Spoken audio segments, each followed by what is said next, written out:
my name is Ian Hatton. I am Gloucester bred and born, and I currently work on the railway. I was born within sight of the wagon works, and believe it or not, I actually started at Gloucester Railway Carriage and Wagon, went into an engineering role rather than a railway role. So as my role is a guard, I just wave the flag and off we go, and I'll show you some slides. So hopefully it should start up. All see a picture. He says, right. This picture, I travel over most of my working day of Brookthorpe Crossing, which was originally known as Nass Crossing. Nass Crossing was where I started my interest in railways. Father took me and my sister out for a drive in the car. We went up to the gates. We got friendly with the signalman there, and we got to know him inside the box as well. There he is. And that was when the mechanical signalling was still there in 1968. In the meantime, I became interested in the railways, and California Crossing is one example of the signal boxes that was on the Eastgate Loop. That box still exists at Toddington on the Gloucestershire and Warwickshire Railway. And I spent a lot of time in my younger days then watching trains like this at Eastgate. This is a Gloucester Railway Carriage and Wagon built cross-country unit, and they were quite often seen around here, based in Bristol. And I'm pleased to say that some of the units still survive today. This one is in Shackerstone, and this one I went on a ride only last year on the East Lancashire Railway. Gloucester Carriage and Wagon Company interiors were famous by the curved edges around the glass windows. If you notice the woodwork around the actual glass and the formica of the saloon of the diesel multiple units. And this is what you can see down the end of the train. The bubble cars, as Aaron was talking about earlier. And just to prove it, this is the plate that's fitted underneath the train. Built 2 years before I was born. However, he's still running around and preservation, pleased to say. Now, Gloucester Foundry was also linked to the wagon works. And although this may look like a bit of a boring picture, towards the bottom left where you see that piece of torn off car, you can just about pick a rail. That used to be the rail connection that came round towards the Wagon Repairs Limited off the main line, but also provided a connection round Eastgate Station, so the Midland Railway never incurs on the Great Western Railway. Some of you might remember the subway that went along the long footpath towards the T station, and I believe that that silver cover halfway down the right-hand side of the picture is still the subway, partly covered in, and can be seen by the pipes emerging on the wall on the left-hand side. So I started work as the Wagon Works, engineering, Babcock and Wilcox, Babcock Moxie, Babcock Electrical Projects, and then I concentrated on engineering rather than the railway. I kept my railway as my interest. However, back in 2003, I ended up selling these. I became a guard on the West Trains as it was then. And there's a ticket machine that we issued tickets from. However, being a guard is not just a waving the flag, selling tickets. you have to know, oh, just back to tickets. A rare ticket to be seen, Pilning Station, one of the least used stations in Gloucestershire. I thought I'd better take a photograph of a customer's ticket whilst I still had one. This is the rule book. We have to know the rule book. It's very thick, it gets thicker, and I was told that the railway rule book was being created by blood. When you think of the amount of incidents that have occurred over the railways, over the years, improvements are continually being made, even in 2020, and that is the rule book that we have to know. There's just a typical module of the rule book preparation and movement of multiple unit passenger trains. Not only do we have to know the rules, we have to know where we're going. And Network Rail provide us with a thicker document with plenty of pages in, lots of illustrations of various instructions that we have to obey for going round the routes. We also have to know the trains. This was a typical train that we had in Gloucester, as you can probably recognise some of the backgrounds there. £50 penalty fare or prosecution if you fail to produce a validated Oyster card. As you can see, this train came from Silverlink Railways, came to Gloucester on Great Western. We have to know the trains. There have been some improvements over the years, even recently, because how many remember signs like this? Passengers are requested not to use the lavatories while the trains are standing at the stations. And even this train had a modern label equivalence. This toilet flushes directly onto the track.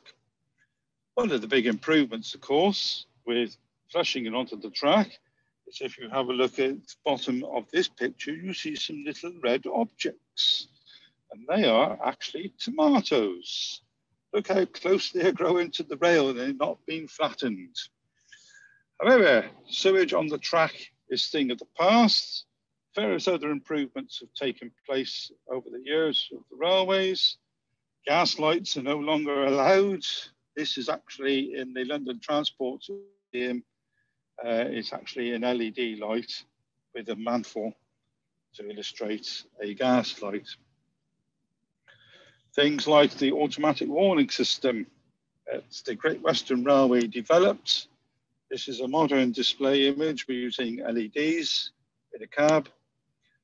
And another invention that's come in since I've worked on the railway in 2003 is the train protection and warning system. It's effectively a grid system that sends a frequency to the train. If the driver goes past the red signal, it flashes the red light in the cab. And if he goes too fast on an approaching curve, it also flashes the red light in the cab. No getting past that one. You can't go through red traffic lights on the railway. Another improvement since I've been on the railway is the improvement of digital radios. Trains have digital radios fitted where the signalman can speak directly to the driver and likewise the driver back to the signaller, and they're all uniquely registered, and this means to say we don't have to go on the track side now, we can talk into the GSMR. On the top of the GSMR is another signaling device called a token, which this train was using at the time. Semaphore signals still abound around our network. This is Worcester. This was photographed only a matter of a few months ago during lockdown when I had a bit of time, all peace and quiet, and still operated by levers. Again, this is in the locality of Worcester. More modern signalling, of course, involves coloured lights. These have been in since Eastgate Station closed in 1975, and they're controlled by panels like this. You turn a knob, you press a button, all the white lights set up in between, all the points change, and when the train goes along, the red lights go along with the train, and the signalman can see exactly where the train is. If you're wondering where this is, the top left is Weston-super-Mare and Yatton, and immediately the lines below is Bridgewater Station, where I have been twice this week. However, even the signals are being replaced now with LEDs, and I will say in my engineering capacity that LEDs has probably been the most revolutionary technology that's ever come in, and signals are now being replaced with LEDs on structures like this, also on straightforward lines, and the LEDs can penetrate through the lights, the fog, to a certain degree, and you get little lightweight signals. They don't need great big massive structures nowadays. This one is actually coming in on the approach to Stroud. However, mishaps do occur. We probably remember when the train derailed. This was the last remaining container on London Road Railway Bridge. When things happen, they cause disruption, and it's not just incidents with the train, it's with the structure as well. There you can see an abutment falling away, which imposed an immediate speed restriction of 5 miles an hour. It isn't just the infrastructure that gets flooded.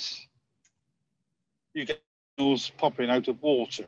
This was the Somerset levels during the night 2014. As you can see, it overwhelmed the railway. We terminated trains at Bridgewater, but also other problems we get on the railway is people come and do this to our trains.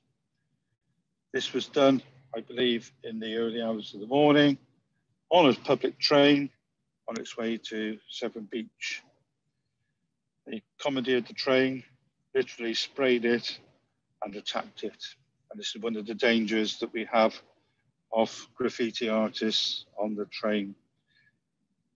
Another problem we get in stations is seagulls and pigeons. So periodically, birds like this come round every Friday and chase them off. Bristol Temple Meads is going to have some money spent on it. The roof is going to be refurbished as part of big enhancement works in Bristol. So hopefully birds like this will have less to do in chasing off the gulls. They are a nuisance. Pigeons in particular cause problems, but also people who take no notice of road signs cause problems. Warning, very low bridge.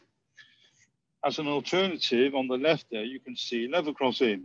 This is in Ely, in Cambridgeshire, where tall vehicles like buses have to go over the level crossing. The other problem with places like Ely, nowadays you get electrification, so those wires got 25,000 volts flowing through them.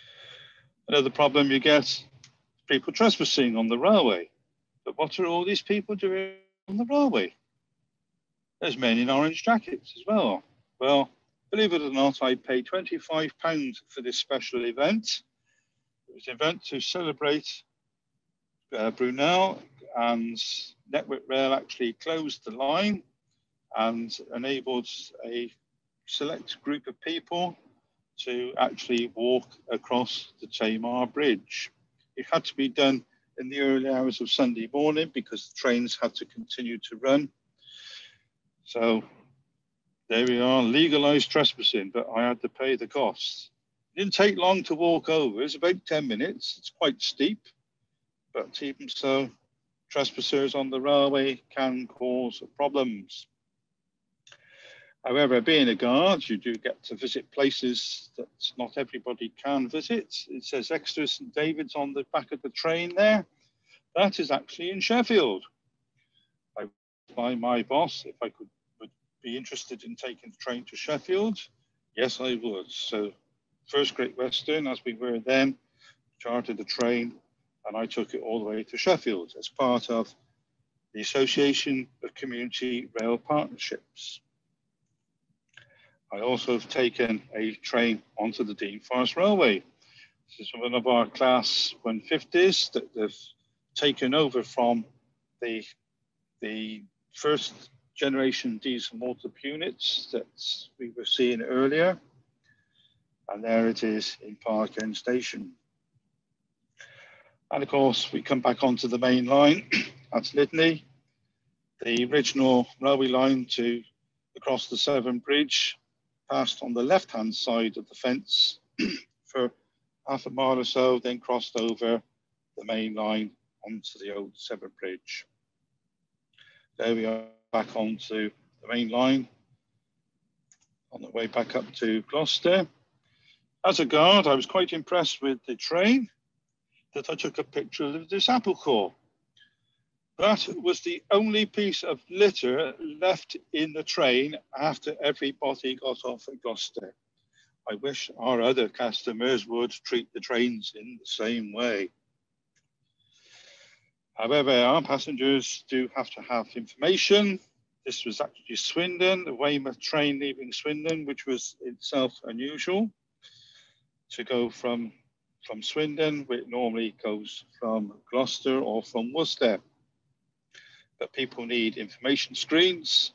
They have it on their phones, but they also have to learn how to press buttons. You'd be amazed how many people stand outside the train and watch the train and don't press one of these things when it's lit. That's how you can get inside of a train and out of it, of course. Then, of course, we have bikes. Now you see my folding bike on the left-hand side, and you see the bike racks here on the right-hand side. Bicycles are encouraged, but they don't all fit on the trains. So that's why I bought myself a Brompton bike. This year, of course, we've seen COVID-19 affect the railway quite badly, number of passengers, and this was the M5 on a Saturday morning in April. Hardly a vehicle to be seen. We were all in lockdown at the time. And here is the northbound carriageway of the same motorway. So that's a little bit of what I do. I go up to Malvern, I go down to Taunton, across to Cardiff, and include a lovely little line called the Severn Beach line. So that is me as a guard. I'll just stop sharing now and you can see me come back. And hopefully, here we are. That's the end of my little talk as a guard. Thank you for listening.